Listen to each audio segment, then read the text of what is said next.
Bismillahirrahmanirrahim. Assalamualaikum warahmatullahi wabarakatuh. Ikhwah fillah yang dirahmati Allah Subhanahu wa taala. Puji syukur kita panjatkan kepada Allah Subhanahu wa taala. Salawat serta salam kita sampaikan kepada junjungan Habibana wa Nabiyana Muhammad sallallahu alaihi wasallam. Adik-adikku yang saya cintai, hari ini kita akan coba kaji bersama tentang ma'ani la ilaha illallah. Makna dari la ilaha illallah. Apa sih yang terkandung dalam la ilaha illallah?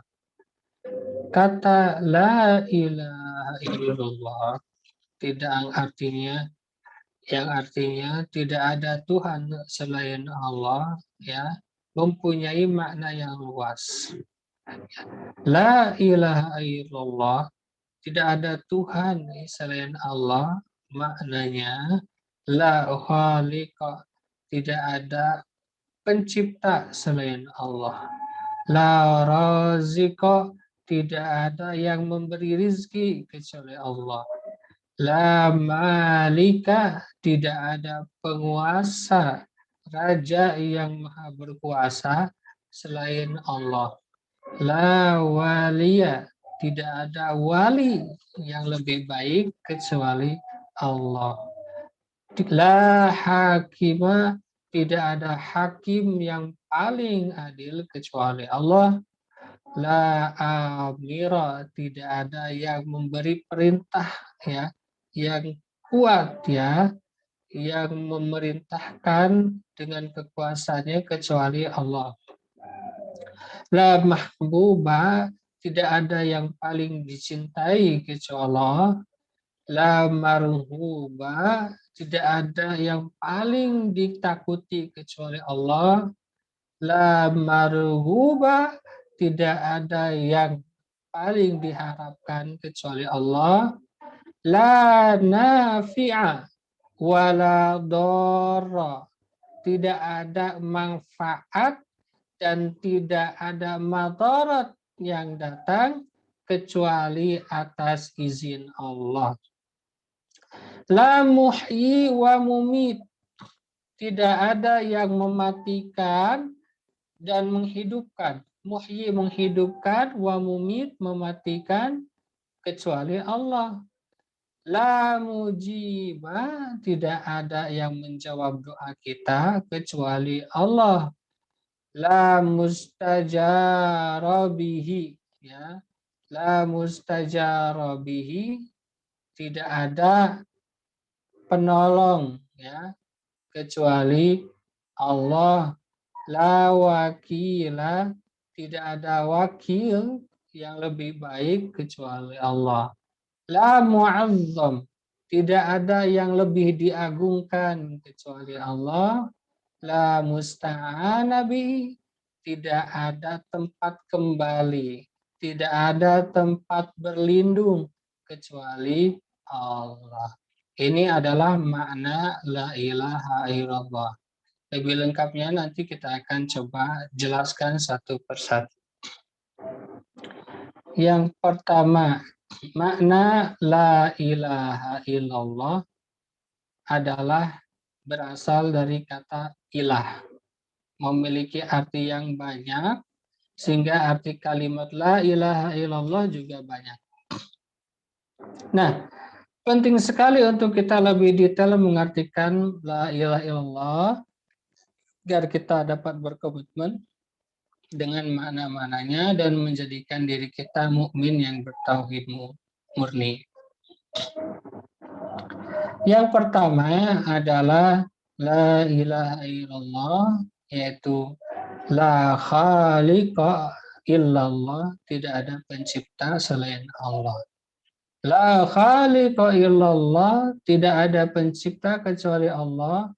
Hasil dari kiaian ini adalah munculnya kesadaran bahwa kita adalah makhluk Allah, ya, bukan ada dengan sendirinya seperti teori evolusi, ya, yang mengatakan bahwasanya makhluk itu ada karena adanya proses evolusi dari bakteri ini akhirnya menjadi dinosaurus gitu ya, dan akhirnya menjadi manusia. Tidak, kita meyakini bahwa setiap makhluk yang ada itu diciptakan oleh Allah Subhanahu wa taala. Yang ketiga, apapun kondisi kita, jabatan kita, ilmu kita, intelektual kita, kekayaan kita, bahwasanya kita adalah makhluk ya yang memiliki ketergantungan kepada Sang Khalik, Sang Pencipta. Jadi kita tidak bisa berlepas diri dari Sang Pencipta, ya, Sang Pencipta kita. Ya. Yang kedua adalah la ilaha illallah, la raziqa, tidak ada yang memberi rezeki kecuali Allah. Ya. La raziqa illallah, tidak ada pemberi rezeki kecuali Allah. Keyakinan ini menghasilkan kesadaran bahwa sedikit atau banyak dari rezeki yang kita nikmati, semuanya adalah datang dari Allah Subhanahu wa taala.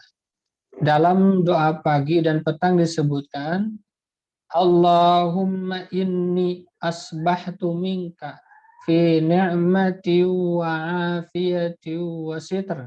Fa'atimma alayya ni'mataka wa afiyataka wa sitraka fid dunya wal akhirah.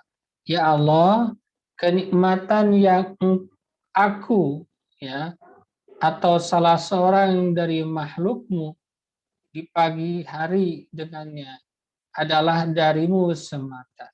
Tiada sekutu bagimu, maka bagimu segala puji dan bagimu rasa syukur. Jadi apa yang datang dari rizki merupakan apa yang telah Allah berikannya kepada kita. Artinya rezeki kesehatan, rezeki harta benda, itu hakikatnya merupakan apa yang telah Allah berikan kepada kita. Seperti itu. Yang selanjutnya, bukan karena ilmu. Rizki yang kita terima bukan karena ilmu yang kita punyai. Qala, ya, Allah berfirman ya dalam surat 28 ayat 78, qala innama utituhu ala ilmin indi. Karun berkata, sesungguhnya aku hanya diberikan harta itu karena ilmu yang ada padaku. Qala innama utituhu ala ilmin. Sesungguhnya aku diberi nikmat itu hanya karena kepintaranku. Ini surat 39 ayat 49. Ini contoh orang-orang yang tertipu. Ini berbeda dengan seknat Nabi Sulaiman. Qala hadza min fadli rabbi waliyabluwanna ashkuru am akfuru. Gitu ya. Kita sangat memerlukan fuqara ya Allah ya. Jadi dalam surat 35 ayat 15 ya, Allah Subhanahu wa taala ya, mengibaratkan manusia itu sebagai fuqara ya, orang yang lemah gitu ya. Nah, ini adalah salah satu contoh bagaimana kita harus bersikap ya melihat rezeki yang telah Allah berikan kepada kita.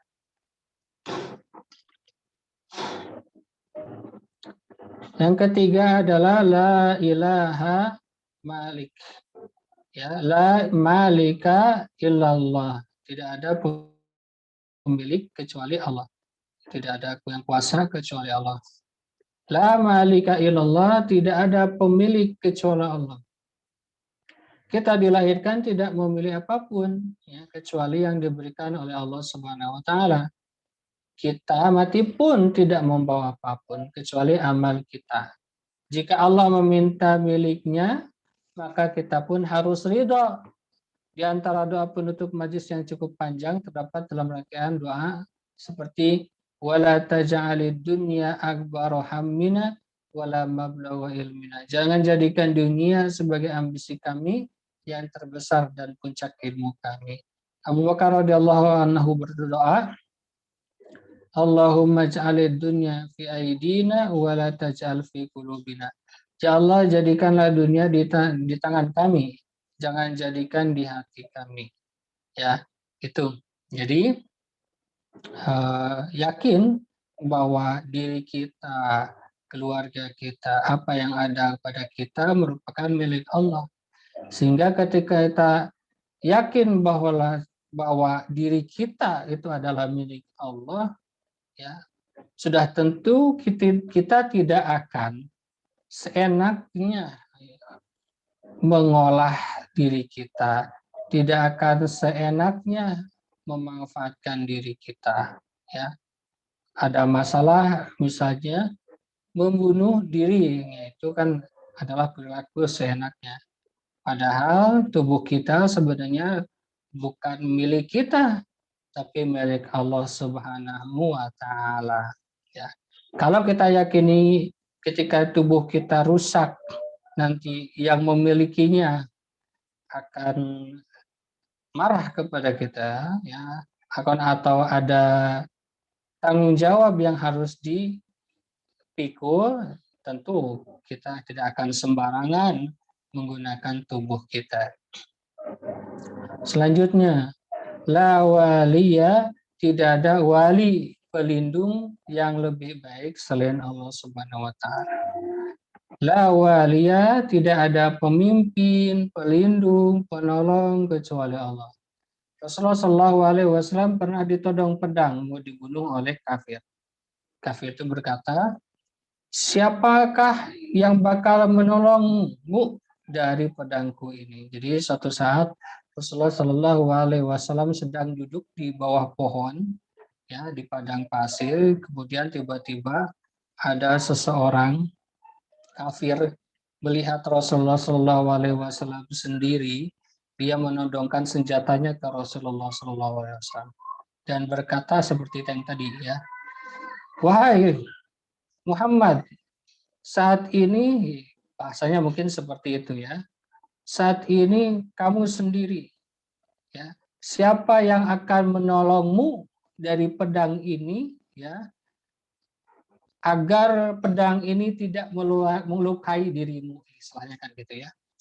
Rasulullah SAW tidak gentar, ya.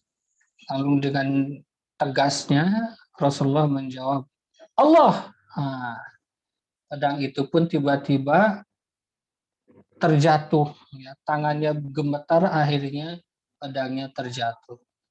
Lalu Rasulullah SAW gantian mengambil pedang tersebut dan menodongnya kepada orang itu sambil berkata, siapa yang akan menolongmu, ya, dari pedang ini, ya. Sekarang gantian, ya, kamu tidak punya pedang, kamu sendirian, sekarang pedang ada di tangan saya. Sekarang siapa yang bisa menolongmu? Sambil gemetar orang itu menjawab, tidak ada ya Muhammad kecuali engkau mau memaafkanku, ya. Maka Rasulullah SAW mengembalikan pedang itu kepadanya dan menyuruhnya kembali kepada kaumnya. Nah, kagum terhadap apa yang dilakukan Rasulullah SAW, akhirnya dia pun masuk Islam. Seperti itu. Yang selanjutnya, la waliya illallah, tidak ada, maaf, tadi, ya. Yang selanjutnya, la hakima illallah, tidak ada hakim yang membuat hukum, yang menentukan hukum yang terbaik, hakim yang terbaik yang membuat hukum, menetapkan hukum kecuali Allah Subhanahu wa Ta'ala. Tidak ada pembuat hukum kecuali Allah Subhanahu wa Ta'ala. Ini tidak dapat dipisahkan dari kesadaran bahwa kita ini makhluk. Tidak satupun produk yang tidak memiliki ketergantungan terhadap pembuatnya. Nah, ketergantungan teoritis pada petunjuk manual hukum yang mengaturnya. Ketergantungan software, ketergantungan hardware, spare part. Ya, jadi kalau misalnya kalau antum pernah beli HP gitu, biasanya kalau kita beli barang elektronik itu suka dilengkapi dengan manual gitu ya. Tujuannya apa? Agar saat kita menggunakan produk HP tersebut, HP tersebut dapat digunakan sesuai dengan panduannya. Sehingga kalau kita menggunakannya sesuai dengan panduan, harapannya HP kita bisa awet, tidak rusak, gitu ya. Atau minimalnya ketika kita menggunakan panduan dari pabriknya langsung, ya, kita nggak bingung, ya. Misalnya HP kita Galaxy, Samsung, ya, tentu kita menggunakan HP atau panduan HP dari Galaxy. Kalau misalnya kita menggunakan panduan HP lain, ya, HP misalnya HP Nokia, ya tentu kita akan bingung, gitu ya. Nah, berbeda dengan makhluk, ya makhluk yang produksi ya hanya Allah Subhanahu wa taala. Tentunya panduan yang layak adalah panduan yang diturunkan Allah Subhanahu wa taala, yaitu Al-Qur'an yang terjamin keabsahannya. Jika ada yang makhluk yang membuat pedoman, ya, selain berpedoman kepada pedoman yang Allah turunkan, nanti manusia umumnya akan jadi bingung, ya. Nah, bahkan mungkin apa yang menjadi teorinya tidak bisa diaplikasikan, gitu ya. Seperti orang Kristen yang percaya adanya rahib yang tidak pernah nikah. Nah, ini kan sesuatu yang mustahil karena fitrah manusia itu ya berkembang biak, bereproduksi. Ketika tidak melakukan sesuatu sesuai fitrah yang akhirnya kehancuran. Makanya banyak kita dengar ada perzinahan yang terjadi di gereja, ya, dan lain sebagainya, seperti komunis dan lain sebagainya. Bahkan ada yang mengatakan komunis itu salah satu negara idealnya itu seperti disebut dengan negara utopis. Nah, sekarang masyarakat analogikannya negara utopis itu sebagai sesuatu yang bersifat filosofis, tapi implementasinya nol, ya, karena nggak mungkin dilaksanakan, karena itu bertentangan dengan fitrah manusia. Seperti tidak boleh ada orang kaya, ya, semua orang memiliki porsi yang sama, gitu ya. Nggak boleh ada orang miskin, nggak boleh ada yang sama. Itu kan sesuatu hal yang menyalahi fitrah, ya. Karena dia bisa kaya ya karena usahanya. Dia miskin mungkin karena kurang berusaha. Dan adanya kaya juga membantu orang miskin, ya. Adanya orang miskin juga membantu orang kaya. Seperti itu. La ilaha illallah, yang keenam, la amiro, tidak ada yang memerintah yang lebih baik kecuali Allah. La ilaha illallah, tidak ada yang memerintah kecuali Allah. Keyakinan terhadap hal ini menimbulkan kesadaran bahwa kita adalah jundi, tentara Allah Subhanahu wa taala. Walillahi junudus samawati wal ard, dan kemuliaan Allah Subhanahu wa taala adalah tentara langit dan bumi. Sebagai prajurit sudah tentu merasakan adanya sebuah jalur komando yang harus diatasi. Garis komando itu dari Allah dan Rasul yang harus ditaati secara mutlak. Nah, Dari sini ya bahwasanya ada ikatan ya, ada ikatan pimpinan ya dan bawahan, atau lebih tepatnya ada ikatan hamba ya dan penguasa gitu ya. Di mana kita diperintahkan oleh Allah Subhanahu wa taala untuk menaati segala apa yang diperintahnya, atiullah ya, taatilah Allah. Kemudian waatiur rasul, dan taatilah Rasulullah sallallahu alaihi wasallam. Selanjutnya la mahbubah, tidak ada yang paling dicintai kecuali Allah. La mahbubah, tidak ada yang dicintai kecuali Allah. Orang yang meyakini akan merasakan manisnya iman. Salasun man kunna fihi wajada ta'amal iman, man kana yuhibbul mar'a la yuhibbuhu illallah, wa man kana Allah wa rasuluhu ahabba ilaihi mimma siwahuma, wa man kana ayyulqa fin nari ahabba ilaihi min ayyarji'a fil kufri ba'da an anqadahu Allahu min. Ada 3 hal yang barang siapa mengamalkannya, maka ia dapat menemukan manisnya iman. Yaitu orang yang mencintai orang lain hanya karena Allah.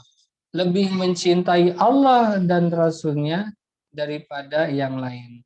Tidak suka kembali kepada kekufuran setelah Allah menyelamatkan. Sebagaimana ia tidak suka dilemparkan kepada api neraka. Jadi itu orang yang beriman pasti mencintai Allah Subhanahu wa taala. Selanjutnya mencintai Rasulullah Shallallahu alaihi wasallam. Nah, ya seperti itu. Selanjutnya la marhuba, tidak ada yang ditakuti kecuali Allah Subhanahu wa taala. La marhuba illallah, tidak ada yang ditakuti oleh Allah, ditakuti kecuali Allah. Kisah 3 orang yang terjebak dalam gua. Jadi ada cerita ya, ada 3 orang pengembara di satu perjalanan terjebak dalam gua. Jadi karena waktu itu hujan ya dan badai, 3 orang ini kemudian berlindung di sebuah gua. Ya, ketika gua tersebut terkena air hujan, kemudian terjadilah longsor. Longsor itu kemudian menutup mulut gua. Gitu. Nah, di antara kisahnya, jadi masing-masing sepakat untuk berdoa kepada Allah Subhanahu Wa Taala, ya, dan menjadikan kebaikan yang telah dilakukan sebagai wasilah ya diijabahnya doa. Nah, ada salah seorang berkata, ya Allah, sesungguhnya saya mempunyai seorang anak paman wanita. Jadi sepupu wanita yang merupakan orang yang tercinta bagiku dari sekalian manusia. Jadi riwayatnya ada seorang pemuda punya sepupu perempuan. Saya mencintainya sebagai kecintaan seorang laki-laki yang amat sangat kepada wanita. Kemudian saya menginginkan dirinya, tapi ia menolak kehendak itu. Ya, sehingga pada suatu tahun ia memperoleh kesukaran. Jadi cinta banget lah gitu ya sama laki-laki itu sama perempuan, bahkan sempat ditembak gitu ya untuk menjadi pacarnya gitu ya, kekasihnya. Namun ditolak oleh perempuan itu. Satu saat keluarganya itu sedang dalam kesulitan. Kebetulan pemuda ini adalah pemuda yang berada lah gitu ya. Ia pun mendatangi tempatku. Lalu saya memberikan 120 dinar kepadanya dengan syarat ia suka menyendiri antara tubuhnya dan antara tubuhku. Ya, maksudnya dengan syarat perempuan tersebut digauli gitu ya, dizinahi gitu kan. Ini ada 120 dinar. asal kamu mau bersetubuh denganku gitu ya. Nah, uh, setelah akhirnya si perempuan tersebut setuju ya karena butuh gitu ya. Nah, setelah singkat cerita dua-duanya sudah dalam kondisi siap untuk berhubungan suami istri, tiba-tiba si perempuan tersebut berkata, "Takutlah engkau kepada Allah. Jangan membuka cincin melainkan dengan haknya." Ya, lalu saya pun meninggalkannya. Artinya, jangan kamu mensetubuhi aku kecuali ketika sudah menikah. Akhirnya si laki-laki tersebut tersadar dan dia pergi meninggalkan perempuan itu. Nah, sedangkan dia adalah yang amat tercinta, meski ya tadi ya, eh, saking cintanya laki-laki tersebut perempuan. Akhirnya si laki-laki tersebut berdoa dengan kebaikan, wasilah kebaikannya. Ya Allah, jikalau saya mengerjakan hal yang demikian dengan niat untuk mengharap keridhaan-Mu, maka lapangkanlah kesukaran yang sedang kita hadapi ini. Akhirnya apa yang terjadi? Batu besar itu kemudian membuka lagi, hanya saja mereka masih juga belum dapat keluar dari dalamnya. Riwayat hadis Bukhari Muslim. Kenapa? Karena nanti ada dua cerita lagi ya tentang amalan-amalan yang dikerjakan oleh dua orang lainnya. Baru setelah tiga-tiganya mengutarakan berdoa dengan amalan yang dilakukannya, akhirnya batu tersebut terbuka. Nah, ini ikhwafillah ya rahmati Allah Subhanahu wa taala. Mungkin materinya kita cukupkan sekian ya dulu. Nanti kita bahas materi yang lainnya di pertemuan kedua.